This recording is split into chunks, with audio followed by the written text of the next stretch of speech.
Thank you very much. I don't deserve this applause. I'm only as good as the people around me, including yourself. And since we are here in Poland, a lot of what is happening here goes back to the work of Dr. Niedzwiecki, who has been fighting this battle with me for the last 2 decades.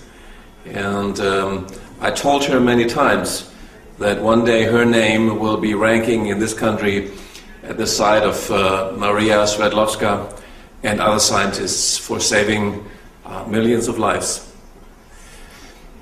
So, a lot of things have already been stated tonight about health, about the political context.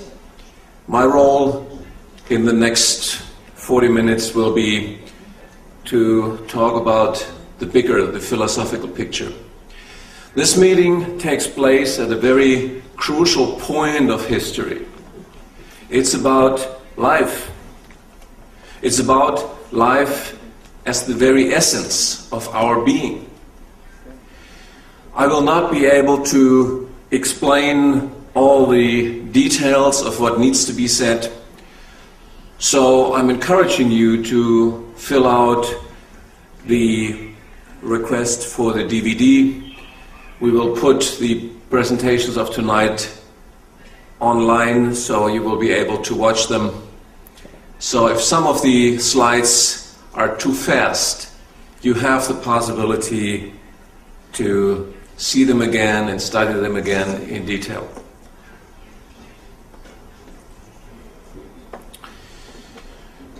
Why movement of life? Why are we urging you to start this movement of life in Poland?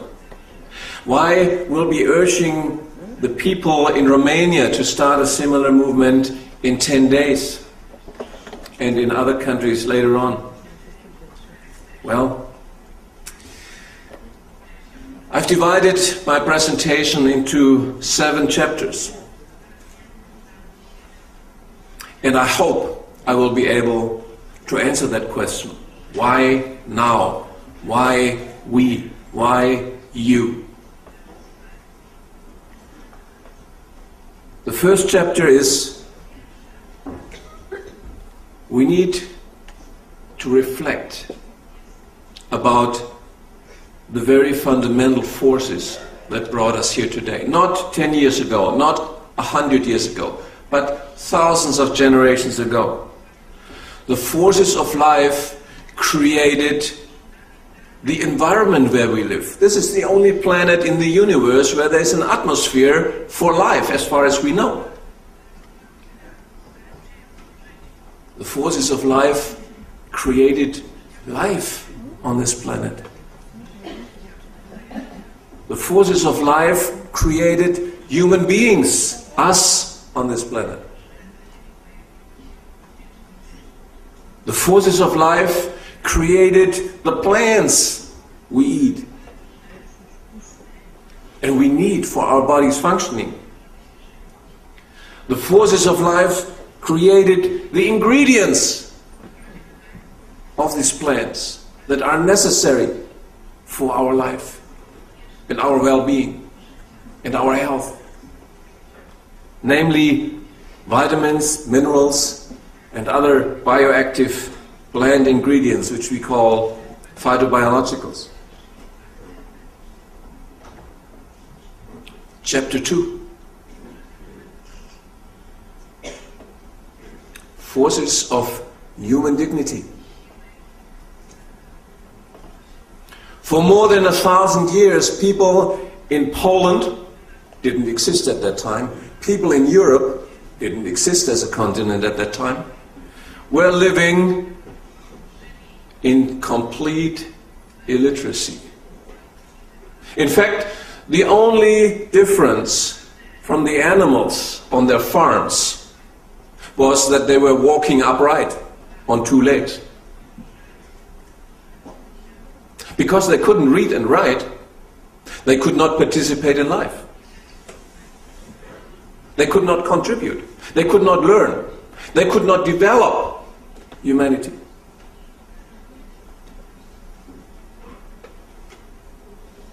And because of this illiteracy, all sectors of society were essentially closed off for them, with devastating consequences. Epidemics haunted Europe and the rest of the world, for that matter, again and again, and millions of people died from these epidemics because there was no knowledge of how these epidemics came about. Then this happened. During the 16th century, the printing press was invented. Suddenly, books could be printed in the spoken language.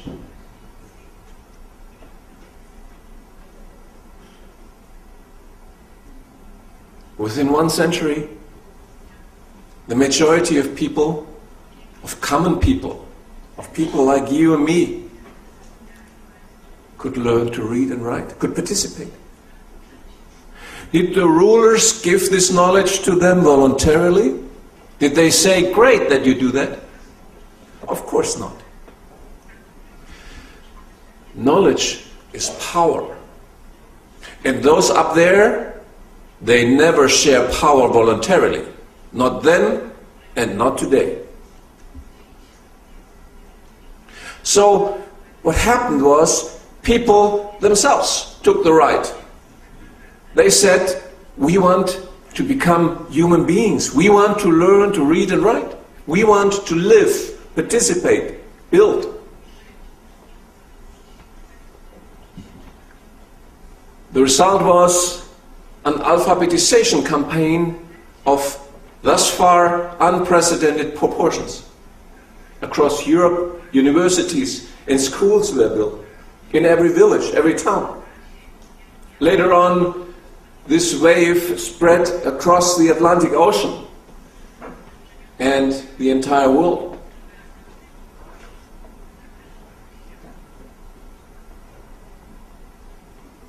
And over time, all areas of society benefited from knowledge. Epidemics were no longer the fate of heaven, or a curse, or a random event. Louis Pasteur discovered that epidemics are caused by tiny little microorganisms. And of course, him and his colleagues were responsible that these infectious diseases, many of them at least, became controllable.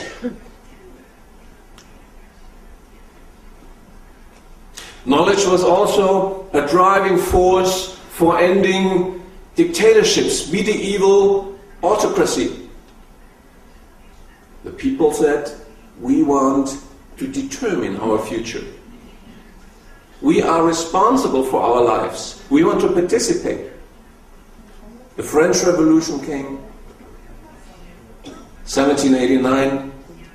Here you see the picture of the Polish Constitution, the first one in 1791. All of that goes back to education.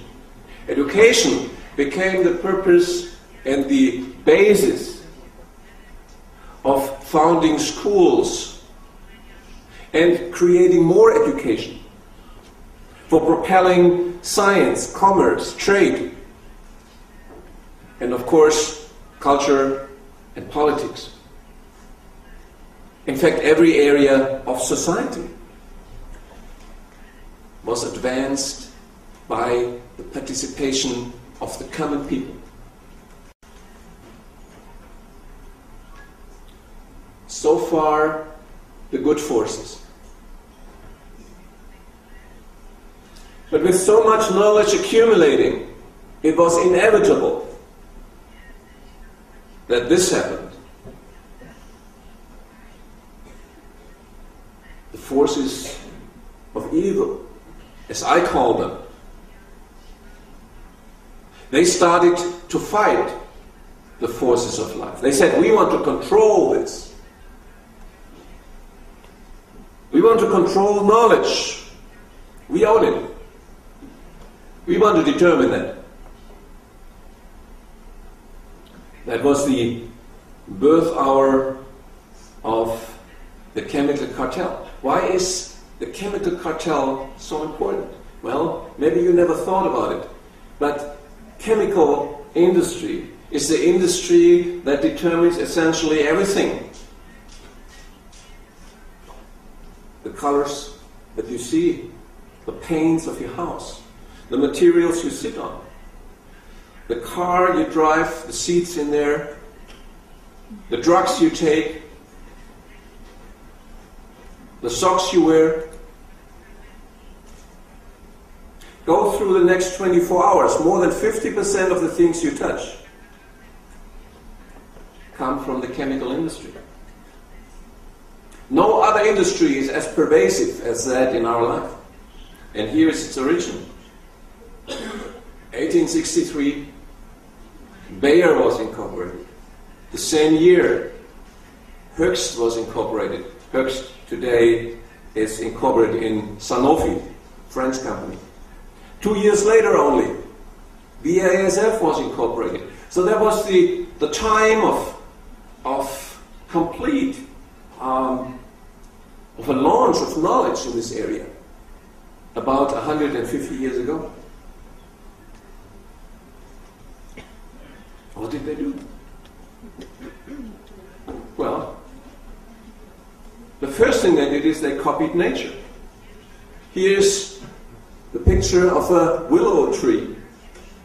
You see them along every river. Well, they found that the willow tree contains in its bark a substance that kills pain.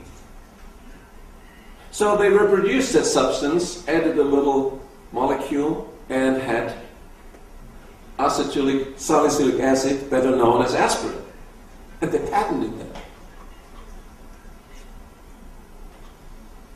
Same thing with the coca blend. They isolated the substance that takes away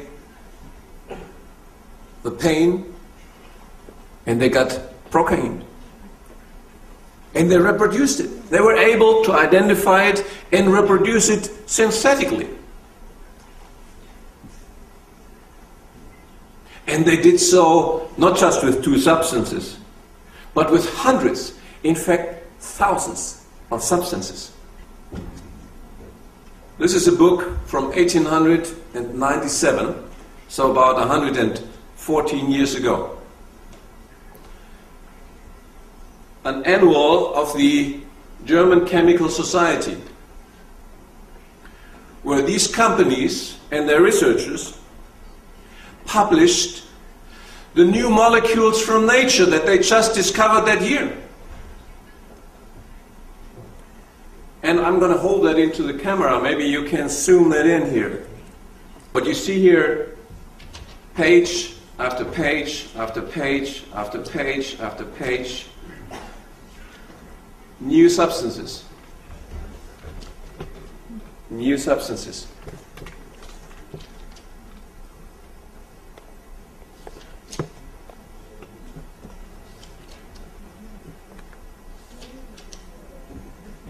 Just to explain this to you, each line is a new molecule. And in this book alone, there are several thousands of these lines, of these molecules. So this is like a sorcerer's manual, a magician's manual for reproducing nature. That is the complete series from 1863 to 1920 of these manuals. Each of them, in total, they contain tens of thousands of new molecules. Knowledge that had never been here before on this planet. They deciphered nature, the molecules. We call it the Lego principle. That's what they did.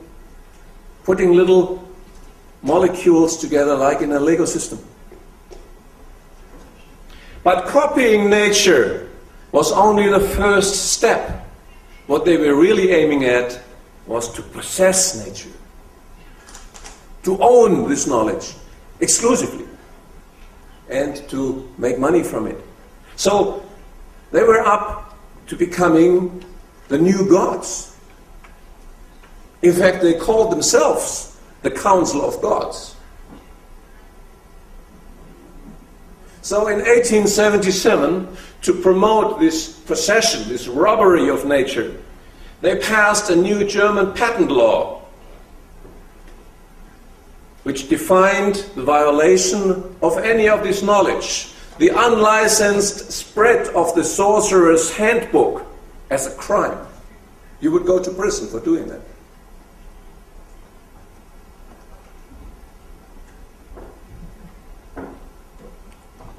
And one of the first patents filed instantly after this law came into place was, of course, from BASF, a patent on chemical dyes.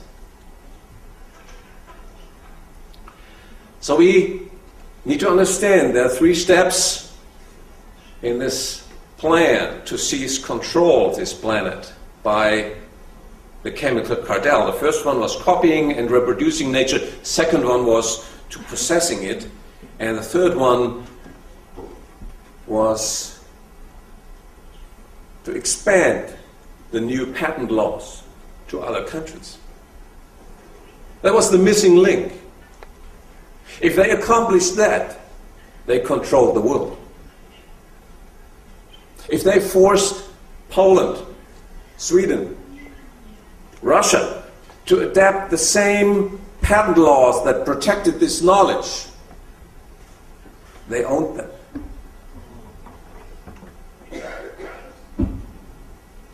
And of course, such devious, such diabolic plans, they have heads, they have their names, their persons behind that. This person, you should remember, his name is Karl Duisberg. He was the chief executive officer of Bayer. In 1904, he wrote a memorandum calling for the merger of all chemical industries in Germany. From 1925 to 1935, he became the chairman of the infamous IG Farben cartel that was already referred to earlier tonight.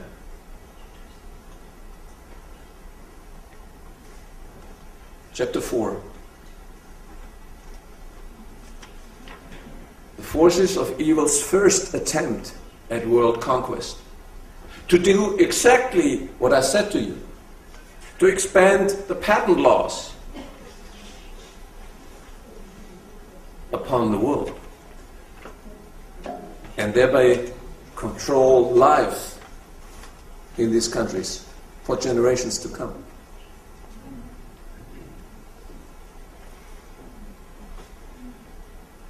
These companies were not operating behind closed doors. They were politically well connected, so well that in parallel to the growth of the industry, its influence on German policy and policy makers increased. So in 1914, they commissioned German Emperor Wilhelm II to go to war.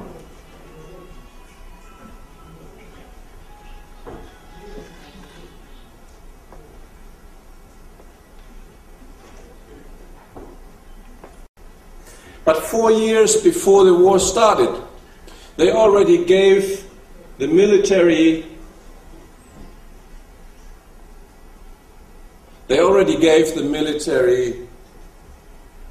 the decisive technology to win this war. How? The same chemical industry managed to create bombs from air. 70% of air is nitrogen. They were able to liquefy nitrogen and putting it into ammonium, which is the basis of gunpowder. So there was unlimited gunpowder made from air. A dream for everyone who wanted to start a war. So not only did they have the goal for global conquest, they also provided the technology to win it. Fritz Haber, BASF.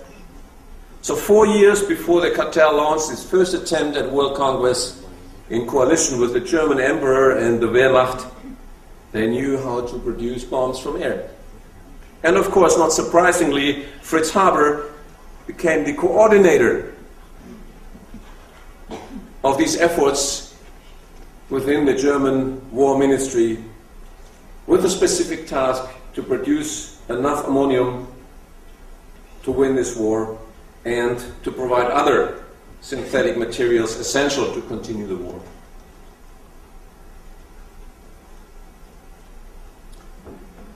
We have to state it that clearly. Without BASF, there would have been no World War I. But that was not all. Chemical warfare agents are introduced in that war for the first time, weapons of mass destruction.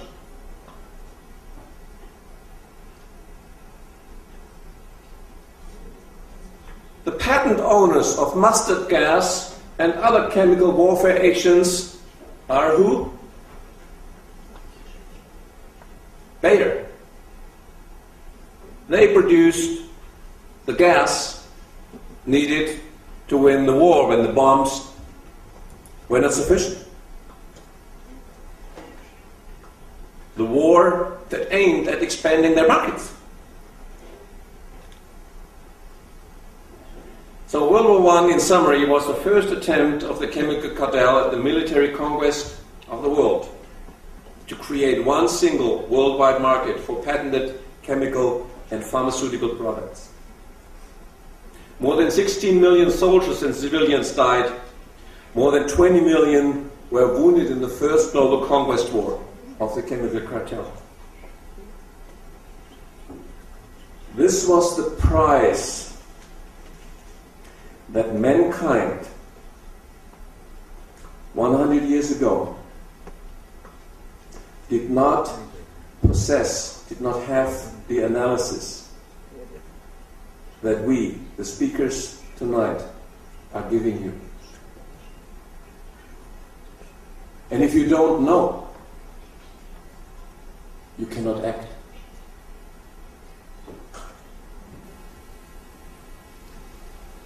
Eight years after that war failed to reach its goals, they did not give up. To the contrary, they formally united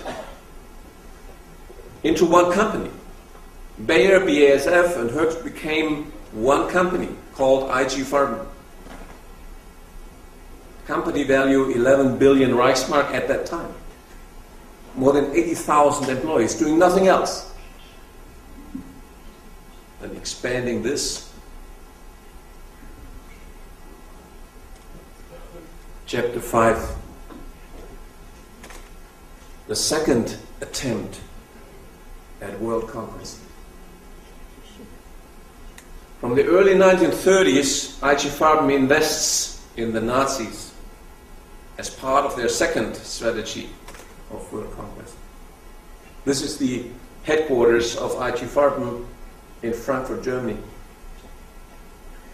These are documents from the Nuremberg War Crimes Tribunal. More than 80 million Reichsmark paid by Bayer, BASF and Hoechst to the Nazi parties prior to them coming to power.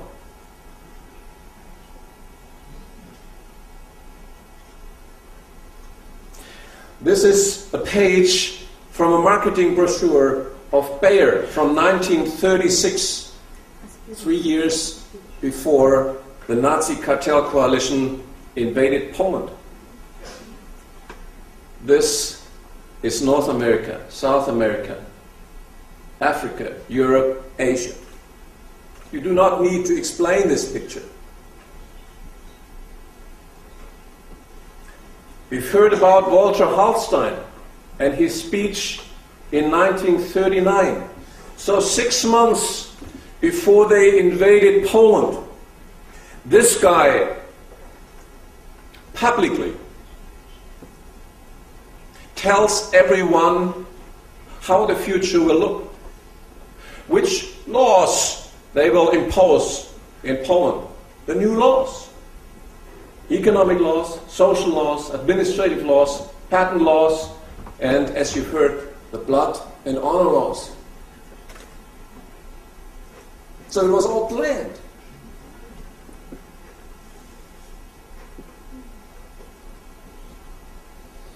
One of the central elements of their strategy was the so-called Grand Plan East, in German Generalplan Ost.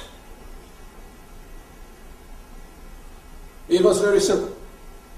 Germany was the cartel's economic and political headquarters.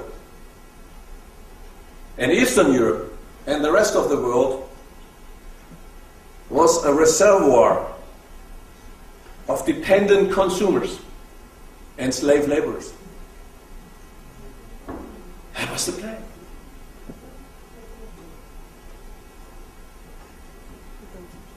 Auschwitz, no coincidence. A concentration camp 7 kilometers from the largest IG Farben factory at that time.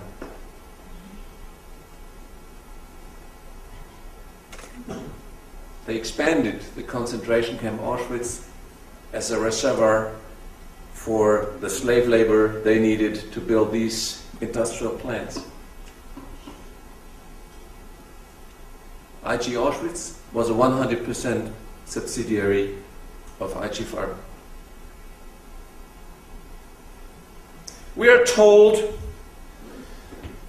the medical experiments conducted on thousands of innocent inmates of the concentration camps were the criminal acts of deviated SS doctors. The Nuremberg War Crime Tribunal records tell us something completely different. This picture is one of the pictures from that trial. It shows ampules injected into concentration camp inmates. And the preparation says what? Bayer. IG Farben Industries. The preparation didn't have a name. It was a code name because it was what? Patented. So these companies, they used the concentration camps as huge human laboratories to test their patented chemicals. In many cases with deadly results. And who owned the patents of the drugs tested? This one here from December 13, 1934, Bayer. What was the substance tested? It was an azo compound. What is an azo compound? You don't need to be a chemist. Look at those two balls, nitrogen and nitrogen. Remember the Lego principle?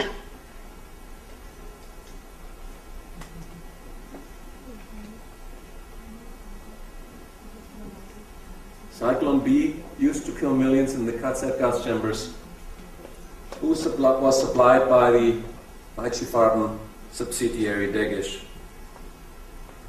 After World War II, Degisch executive Karl Wurster became head of the new BASF. He didn't end up in prison for what he did. He was made captain of one of the flagships of post-war chemical BASF. Again, from the Nuremberg War Crime Tribunal's documents, the dependency of the Nazi Wehrmacht on IG Farben's products. 100% of the rubber used by the Wehrmacht came from IG Farben. 100% of the oil used. 100% of the blood serum, and so on and so forth. Any questions? We can summarize that chapter of history, especially of Polish history, as follows. World War II was the second attempt of the chemical drug cartel at the military conquest of the world to create a one single planet-wide market. More than 60 million soldiers and civilians from more than 50 countries died in the cartel's second attempt at this conquest. And again, the knowledge, the analysis that you hear tonight from us was unfortunately not available at that time. So mankind had to go through this experience.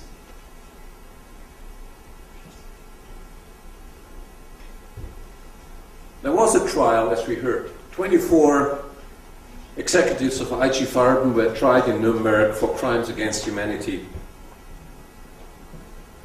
We saw Fritz Termer sentenced for genocide, slavery, plundering and other war crimes. Imagine, the head of Bayer, at that time the largest pharmaceutical company in the world, a company parading as the savior of mankind with new medicines, making billions with that image, and its head sentenced for mass murder.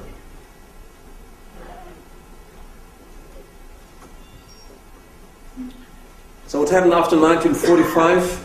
Well, we all know that the political and military henchmen of this coalition were sentenced to death or long-term prison sentences in Nuremberg. What we don't know is that the economic masterminds of World War II, the executives of IG Farben, were soon reinstated as industry captains in post-war Germany. The shares of IG Farben, the main booty of World War II, went under the control of Rockefeller, the Rockefeller Investment Group in the US, and the Rothschild Group in the UK and France. If we look back, there are things to be learned. One of them, perhaps the most important lesson, comes from the people who were there.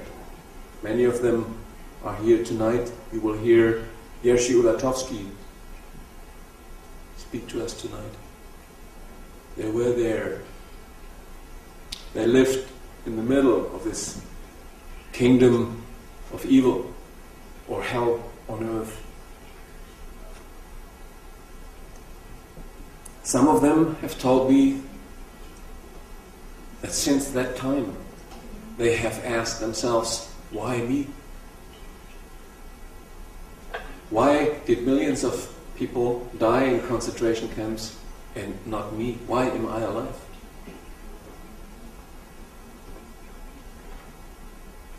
Chapter 6. The third attempt at global conquest. That part you've heard quite a bit about from Paul. The third attempt is again an effort at world conquest, this time via a new platform in the Brussels EU. In 1956, war criminal Fritz Termer is reinstated as chairman of Bayer. The very same year, 11 years after the end of World War II, Nazi lawyer Walter Hallstein is appointed chief political architect of the Brussels EU. Hallstein was not just an innocent lawyer. He participated in 1938 in the negotiations in Rome. Hitler and Mussolini met in May 1938 in Rome to divide Europe and to make the final tuning for the World War II.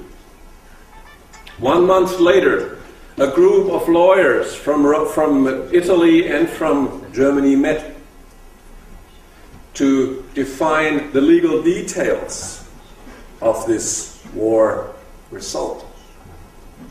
who was representing the German Reich? This man. Rome, 1938. Where were the first treaties of the European Union signed? 18 years later in the same city.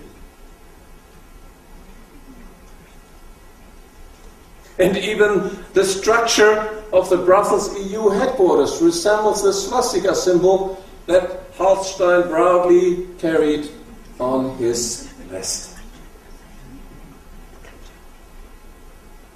If you need to picture the undemocratic nature of Brussels, look at this picture. There are 54,000 paid technocrats, unelected by the people, supporting the EU Commission, paid.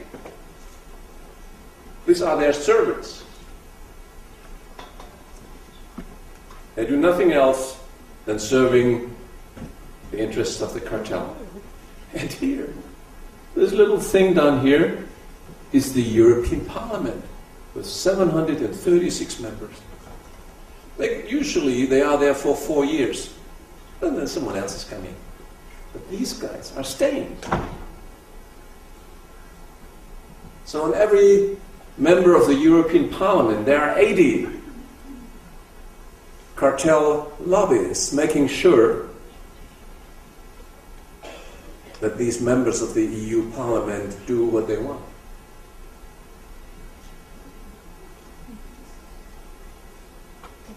The EU Commission is the political executive, the government of Europe.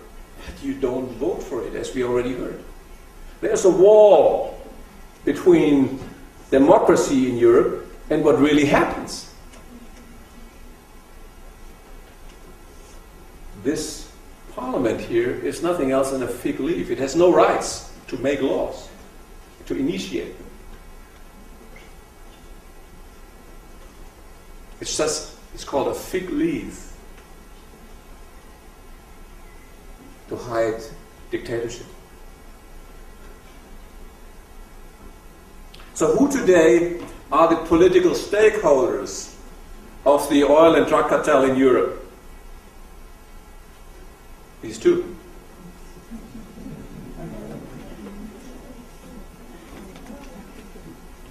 And these are the corporations that made them, that brought them into these positions.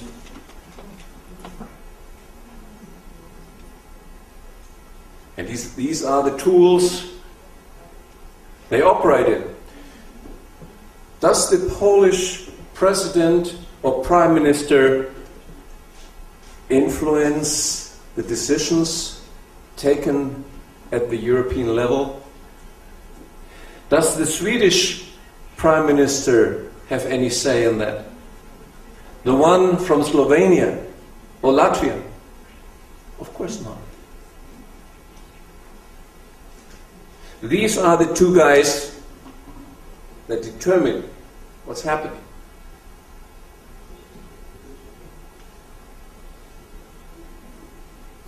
And the key assignment of these political stakeholders by the interest groups that made them are in 3 areas. Health, the promotion of patented pharmaceutical drugs. Energy, the promotion of petrochemicals.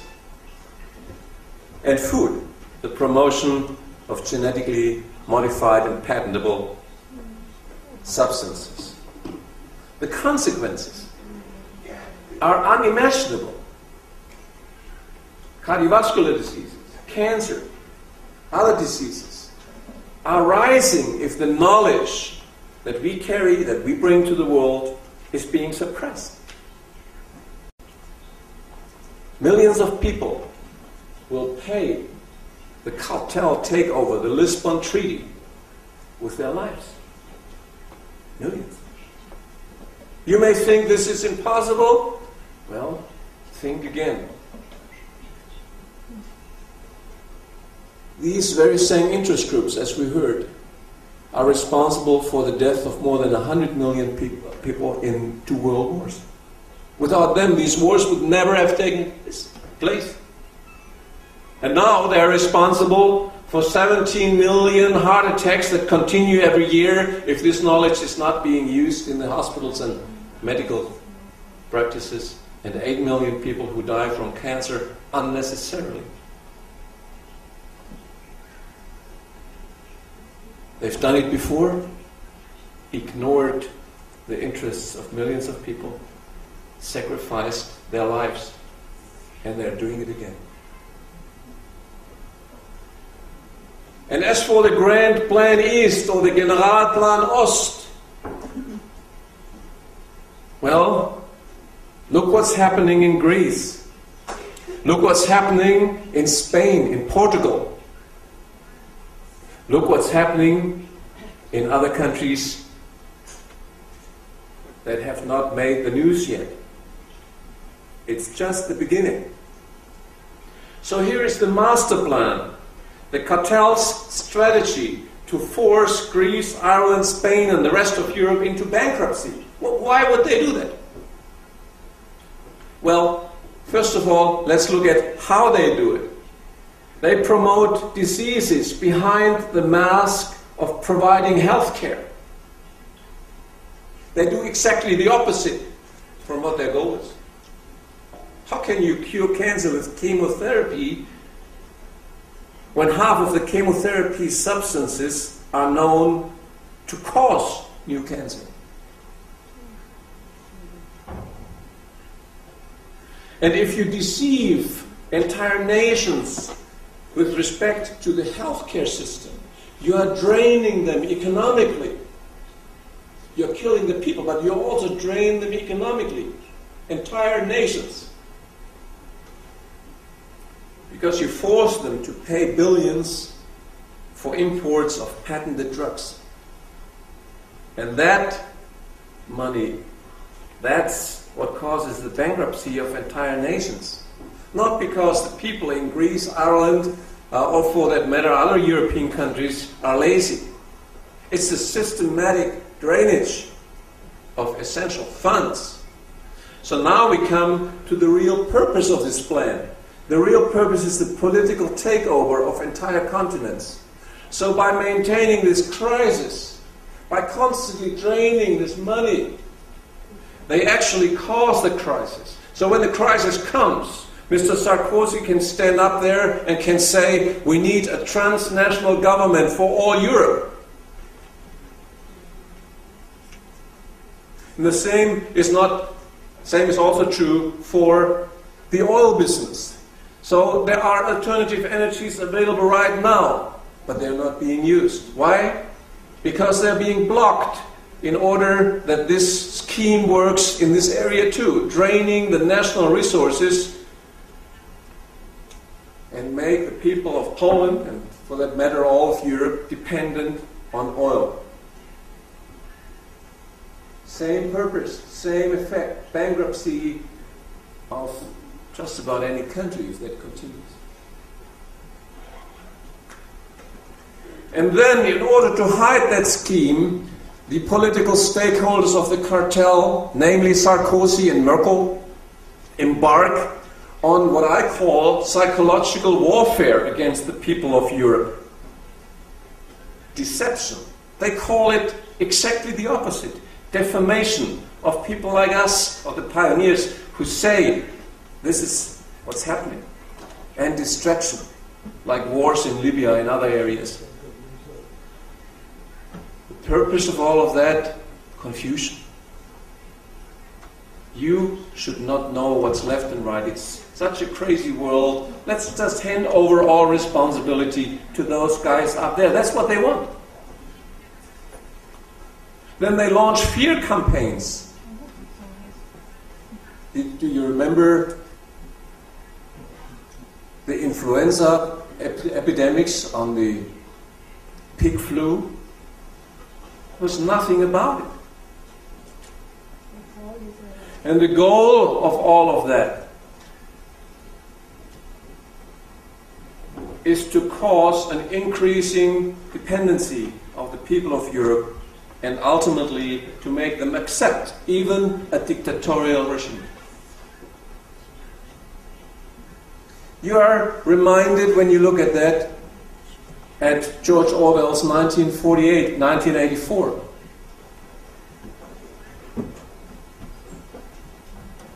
Those who read it remember the newspeak, the new language that is being created in this dictatorship. They say democracy, and they mean dictatorship. They say freedom, and they mean dependency. They say prosperity, and they mean poverty. And they say peace, and they mean war. And the latest strategy of the cartel is to hide behind social movements, movements of democracy, online and offline. Wikipedia. If you want to know the background of Wikipedia, look at wiki-rath.org, where Paul and others researched the background of this medium. But you can easily find out who is behind these initiatives. Because in those initiatives, in those movements, you can criticize everything except the pharmaceutical business with disease and the petrochemical dependency of the energy sector. So that, for me, is one of the compelling reasons why there has to be a movement that does exactly that, addressing those two legs on which the forces of evil depend economically. And if you look for a definition of the movement of life that we invite you to join, that's it. The time has come, historically, for a global movement that defines as its goal to end these dependencies from pharmaceutical drugs and from petrochemical energy supplies. Chapter 7. The opportunity and responsibility of the movement of life now. I was privileged as a scientist to make contributions like that. The possibility for the first time in history to reverse the plaques in the coronary arteries that lead to heart attacks. It's documented in my book, Why Animals Don't Get Heart Attacks. I was privileged to contribute in the area of cancer, the possibility for the natural blocking of cancer cells. And yes, I thought everyone will embrace this information because so many lives could be saved. Based on these discoveries, 3 out of 4 lives in Warsaw, in Poland, in Europe, in the Western world could be saved. 3 out of 4. But what has been the reaction of the cartel?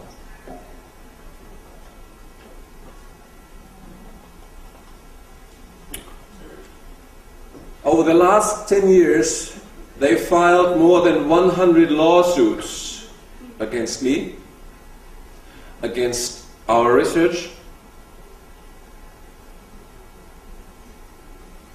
Why? To block this information. So when I'm standing here and talking so clearly about these interests, that's no coincidence. After 10 years of that, you know your opponents.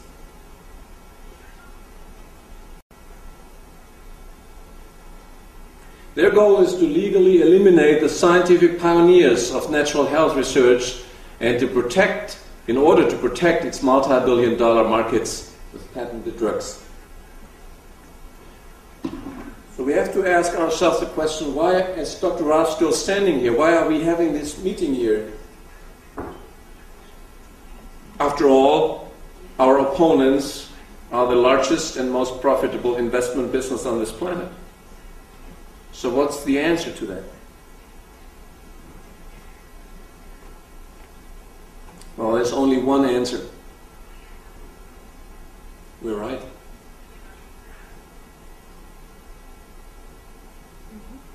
Otherwise, we would not be here.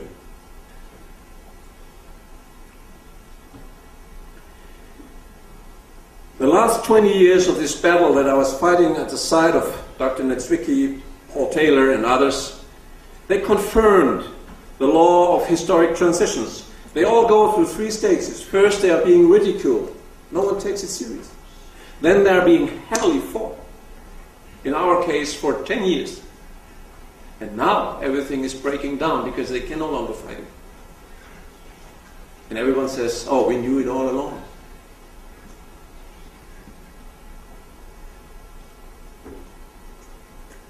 So, the main goals of the movement of life are health for all, ending the dependency from patented drugs, eradicating diseases; food for all, ending the GMO madness, fighting world hunger; energy for all, ending dependency from oil, and initiating a global acceptance of renewable energy. And this change doesn't come violently. It comes through education, like this tonight. And we all, you, are the teachers. So here are the scientific breakthroughs, the positive things that you heard from Dr. Niedzwiecki. Here is the exposure of the background of those forces that try to block it, which you heard from Paul Taylor and myself. So the movement of life, the things we call upon you to launch here in Poland, that's the consequence of that. That closes that circle. And this movement of life is the basis for the liberation of mankind from false dependencies, from the strangulating business with outdated technologies. This is the call for a movement of life, which has been referred to. You can get copies outside. It was launched 3 months ago with the help of August Kowalczyk and Jerzy Ulatowski, both Auschwitz survivors. You can also go online and read this text in the Polish language. That defines the platform for the goals. But what happens in Poland with this movement is up to you. We will not tell you what to do. We have a common goal: to give to our children and grandchildren a planet that is different from today.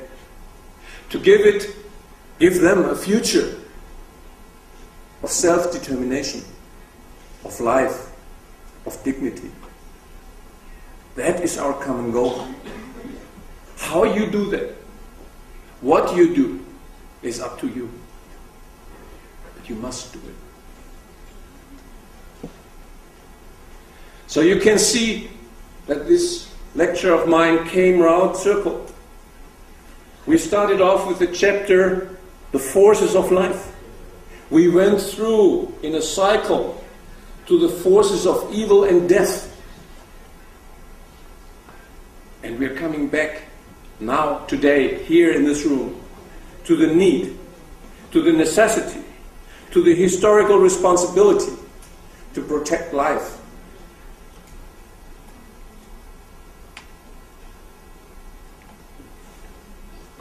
And to the Auschwitz survivors that are among us tonight, in all modesty and humbly, I offer an answer, a possible answer to the question, why did you survive? To August, to Jerzy, to everyone else. You survived, in our opinion, to help launch this movement from here. Thank you for coming.